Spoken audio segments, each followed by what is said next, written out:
Hamma narsam bor, yaxshi ko'rayotgan mehribon insonlarim bor. Faqat yaxshi, chin yurakdan qo'llayotgan, menday og'ir kunlarda kelib qo'llaydigan akalarim kam ekan. Men shu narsani bildim. Yo'limda davom etaveraman. Endi bu narsa pul bilan yoki narsa bilan o'lchanmaydi. Lekin xafa emasman sizlardan haqli bo'lishga hech qanday haqqim yo'q. 25 minglab, 30 minglab inson qo'llayapsizlar. Bu narsa aka boshqa joyda bo'lmaydi. To'g'ri bizda bo'ladi. Yonlaring sog' bo'lsin. Joyi kelgan payt mana bunday seriyoz o'yinda kelib, o'yinni ko'rsatish kerak.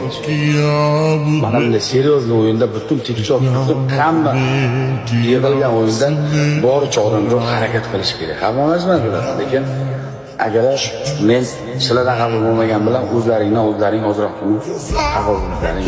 Men qo'limdan kelgan narsa faqat o'ynash, intilish tomon. Xafa qo'ya olmayman.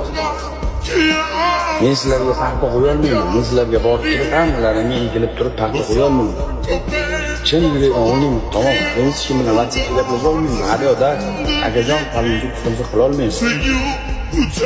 Просто vatan uchun g'ayrat qilgan o'yinda berish kerak. Gap so'z yo'q. Bolalaring ko'rsin. Xudo xolasa ko'rishlarimiz bo'lmasa oxirgi marta bo'lishlari.